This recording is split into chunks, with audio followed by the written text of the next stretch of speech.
कांग्रेस के कद्दावर प्रदेश प्रवक्ता एवं मध्य प्रदेश अल्पसंख्यक आयोग की सदस्य श्रीमती बहन नूरी खान का शहर के रेस्ट हाउस सहित मुरैना शहर में जगह जगह कांग्रेस के पदाधिकारियों एवं कार्यकर्ताओं के द्वारा हुआ भव्य स्वागत। श्रीमती बहन नूरी खान ने मीटिंग हॉल में सभी पदाधिकारियों एवं कार्यकर्ताओं से मुलाकात की। उन्होंने एक एक करके सभी उपस्थित पदाधिकारियों और कार्यकर्ताओं का परिचय जाना और उन सभी लोगों की बातों को सुना। सभी ने एक आवाज में मुरैना जिले की 5 विधानसभाओं पर जीत दिलाने का वादा किया। श्रीमती नूरी खान ने कार्यकर्ताओं को संबोधित करते हुए सीधे सिंधिया पर निशाना साधते हुए कहा कि कार्यकर्ताओं के खून और पसीने से सरकार बनी थी, महाराजाओं के दम पर सरकार नहीं बनी थी।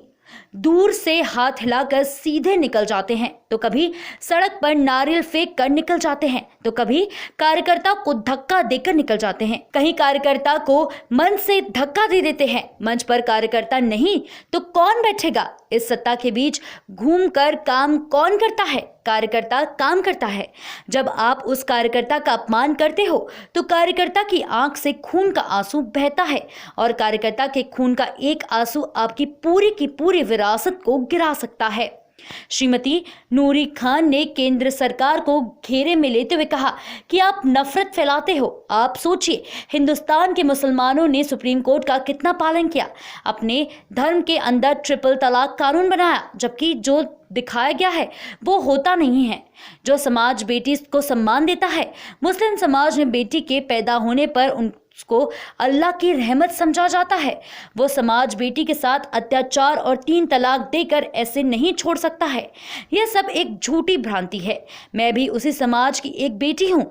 जब हमारे समाज में बेटी को अल्लाह की रहमत समझा जाता है और हिंदू समाज में देवी और शिवराज के राज में भांजी समझा जाता है, जब उन्हीं बेटियां को मामा के राज में निर्वस्त्र घुमाया जाता है, जो उस वक्त शिवराज मामा कहाँ जाता है।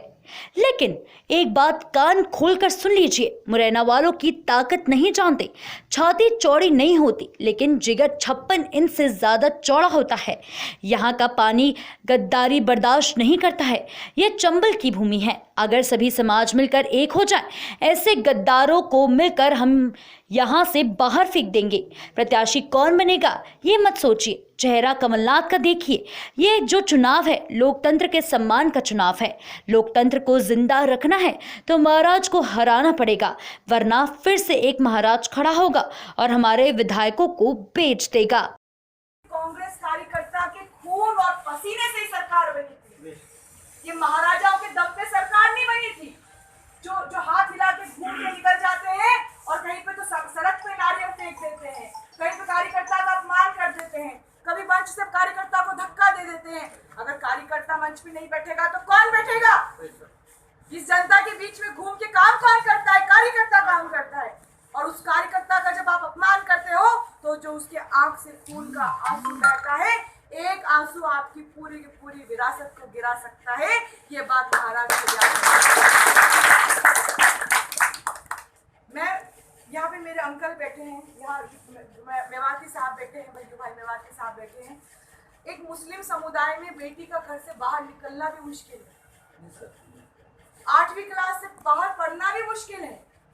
और जब मैं ऐसे परिवार से, कट्टर परिवार से निकल के जब यहाँ तक पहुंची हूँ, और अगर मेरे पिता जिंदा होते और वो देखते कि उनकी बेटी को महाराज ने मंच से उतारा, तो मेरे पापा जो अपनी बेटी को बेटा कहा करते थे, उनके दिल पर क्या गुजरती। एक बात सोचिए, आज माता पिता अपने बच्चों को भेजते हैं सम्मान के लिए, अपमान के लिए नहीं भेजते।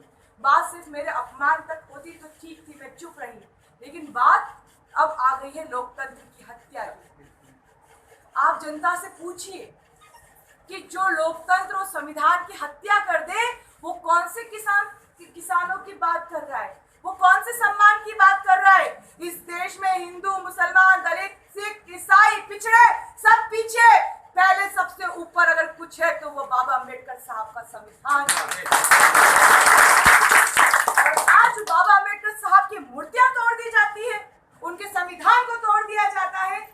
जब देश का, मुल्क का बंटवारा हुआ तो जिन्हें देश से मोहब्बत नहीं थी वो पाकिस्तान चले, और जिन्हें हिंदुस्तान की सरजमीन पर दफन होना था वो सालों से यहीं पर रहते हैं। और आज आप नफरत फैलाते हैं। आप सोच के देखिए, हिंदुस्तान के मुसलमानों ने सुप्रीम कोर्ट का कितना पालन किया। आपने धर्म के अंदर घुस के ट्रिपल तलाक कानून बनाया, जबकि जो दिखाया गया है वो होता नहीं। मेरे जैसी महिला आज ही कह रहे कि हमारी बेटी नूरी आई है, तो जो समाज अपनी बेटी को सम्मान देता है वो समाज महिलाओं पर अत्याचार करके तलाक देके कभी नहीं छोड़ता। ये सिर्फ झूठी भ्रांति है। इस्लाम में कहा जाता है कि जब बेटियां पैदा होती है तो अल्लाह ताला की रहमत होती है। हमारे हिंदू समाज में कहा जाता है कि बेटियां देवी होती हैं, और शिवराज के राज्य में कहा जाता है कि बेटियां भांजी होती हैं। फिर उन्हीं देवियों को, उन्हीं अल्लाह की रहमत को और उन्हीं भांजियों को जब गांवों में निर्वस्त्र करके घुमाया जाता है तो शिवराज मामा कहा जाता है। ये सोचने वाली बात, उन्हीं बेटियों का अपमान इस मध्य प्रदेश में किया जाता है। बहुत ज्यादा लंबी चौड़ी बात नहीं करना चाहूंगी, लेकिन एक बात कान खोल के सुन लीजिए। मुरैना है और मुरैना के लोगों की ताकत में जानती हूँ।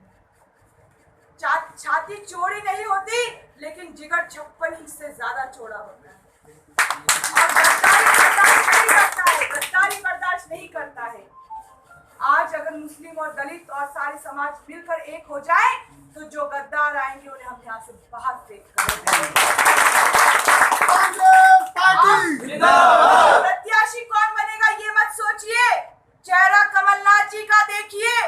एक 74 साल के बुजुर्ग नेता जो अपने दम पर सरकार बनाते हैं, खुद के हेलीकॉप्टर से घूम के सरकार चलाते हैं, किसानों का लाखों रुपए का कर्जा माफ करते हैं, दलितों के और अल्पसंख्यकों पर हो रहे अत्याचारों में कमी लाते हैं, अल्पसंख्यकों को और दलितों को मजबूत करते हैं।